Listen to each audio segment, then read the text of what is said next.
ఈరోజు మన రెసిపీ వచ్చేసి ఈవినింగ్ టైంలో స్నాక్ రెసిపీ అండి. ఇది చాలా ఈజీగా చేసుకోవచ్చు. చాలా టేస్టీగా అయితే ఉంటాయండి. ప్రతి ఒక్కరికి నచ్చుతాయి. పిల్లల నుంచి పెద్దల వరకు అంత టేస్టీగా అయితే ఉంటాయండి. ఇంకెందుకు ఫ్రెండ్స్ ఆలస్యం, ఎలా చేయాలో ఏంటో అనేది వీడియోలోకి అయితే వెళ్ళిపోయి చూద్దామా మరి. ఇంకా ముందుగా ఒక మిక్సింగ్ బౌల్ అయితే తీసుకొని అందులోకి 1/2 కప్పు శనగపిండిని అయితే వేసుకోవాలి. అలాగే 1/4 కప్పు బియ్యం పిండిని కూడా వేసుకోవాలి. ఇంకా ఇందులోకి రుచికి తగినంత సాల్ట్, ఇంకా ఇందులోకి ఒక 1/2 స్పూన్ అంత వామ్ అయితే తీసుకొని ఇలా బాగా నలుపుకొని వేసుకోవాలి. ఇలా వామ్ వేయడం వల్ల మనకు డైజెషన్ కూడా బాగా అవుతుంది. ఇంకా మొత్తం ఒకసారి స్పూన్ తోటి ఇలా బాగా కలుపుకోవాలి. ఇంకా ఇలా బాగా కలుపుకున్న తర్వాత ఇందులోకి వాటర్ని అయితే వేసుకుంటున్నా. కొంచెం కొంచెం వేసుకుంటూ బజ్జీ పిండి ఎలా కలుపుకుంటామో సేమ్ అలా కలుపుకోవాలి.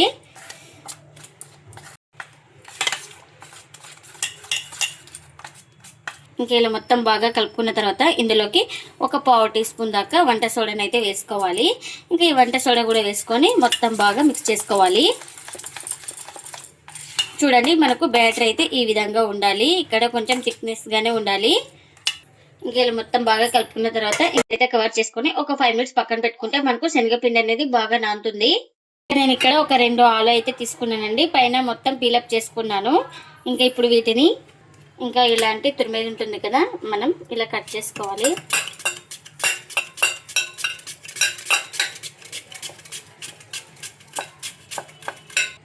చూడండి, మనం ఆలు చిప్స్కి ఎలా చేసుకుంటామో ఇంకా సేమ్ అలా చేసుకోవాలి మొత్తం. ఇంకా చూడండి, మొత్తం ఇలా తురిమేసి పెట్టుకున్నాను. ఇప్పుడు వీటిని పక్కన పెట్టేసుకుంటాం. ఇంకా ఒక 5 మినిట్స్ తర్వాత అయితే మనకు పిండి అయితే బాగా నానింది. ఇప్పుడు ఇందులోకి కాస్త ఒక 1/2 టీ స్పూన్ దాకా కారం అయితే వేస్తున్నా. మీరు కారం ఇష్టం లేని వాళ్ళు స్కిప్ చేయండి. ఇంకా ఇందులోకి ఒక 1/4 టీ స్పూన్ దాకా జీలకర్ర పొడి కూడా వేసుకుంటున్నా. ఇంకా మొత్తం ఒకసారి ఇలా బాగా కలుపుకోవాలి. ఇంకా మనకు పిండి అయితే కొంచెం థిక్నెస్గానే ఉండాలి.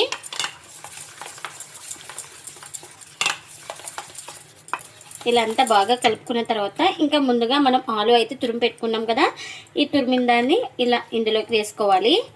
ముందుగా శనగపిండి మిశ్రమంలోకి అయితే వేసుకోవాలి. ఇంకా ఇందులోకి చిన్నగా కట్ చేసుకున్న కొత్తిమీర కూడా వేసుకోవాలి. ఇంకా ఈ కొత్తిమీర ఆలు వేసుకున్నాం కదా, మొత్తం ఇలా స్పూన్ తోటి బాగా కలుపుకోవాలి.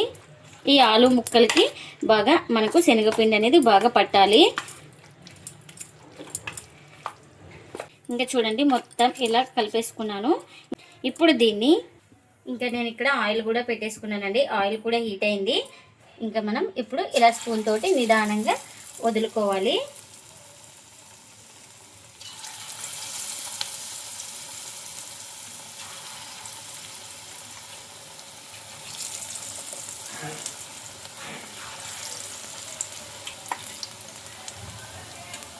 ఇంకా మనకు కడాయికి ఎన్ని పడితే అన్ని వేసుకోవాలి.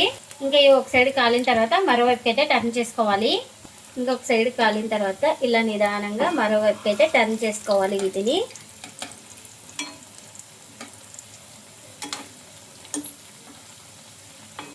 ఇంకా అటు ఇటు తిప్పుకుంటూ 2 వైపులా బాగా కాల్చుకోవాలి. ఇంకా అటు ఇటు తిప్పుకుంటూ బాగా ఫ్రై చేసుకున్నానండి 2 వైపులా. ఇంకా ఇవైతే రెడీ అయిపోయినాయి కదా, ఇలా రెడీ అయిపోయిన వాటిని ఒక ప్లేట్లోకి అయితే తీసుకుంటున్నా. ఇంకా ఇప్పుడు నేను ఇక్కడ చేతితో కూడా చూపిస్తున్నాను. మీకు ఏది ఈజీ అనిపిస్తే అది అలా వేసుకోండి. స్పూన్తో ఈజీ అనిపిస్తే స్పూన్తో వేసుకోండి. ఇలా చేతితో ఈజీ అనిపిస్తే చేతితో వేసేసుకోండి.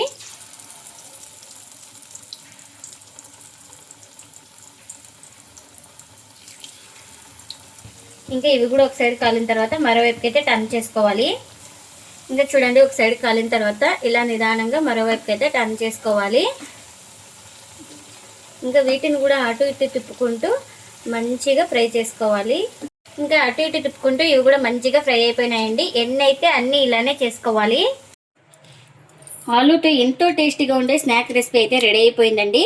ఎప్పుడు కావాలంటే అప్పుడు ఈజీగా చేసుకొని తినచ్చు. ఈవినింగ్ టీ టైంలో కానీ పిల్లలకి ఇలా స్నాక్స్ చేసి పెడితే స్కూల్ నుంచి రాగానే ఇష్టంగా తింటారండి. పిల్లలే కదండి, పెద్దలు కూడా చాలా ఇష్టంగా తింటారండి. చాలా బాగుంటాయి. ఇలా ఆలూతో ఒకసారి ట్రై చేయండి, చాలా బాగుంటాయి. ఇంట్లో వాళ్ళందరికీ నచ్చుతాయండి. అంత టేస్టీగా అయితే ఉంటాయి మనకు. మీరు కూడా తప్పకుండా ఒకసారి ఆలుతో ఇలా ట్రై చేసి మీకు ఎలా వచ్చిందో కామెంట్ అయితే చేయండి ఫ్రెండ్స్. ఇదండి ఇవాల్టి వీడియో. ఈ వీడియో కనుక నచ్చితే ప్లీజ్ లైక్ చేయండి, షేర్ చేయండి, కామెంట్ చేయండి. అలాగే లైక్ చేసి సపోర్ట్ చేయండి friends. Thanks for watching. Bye bye.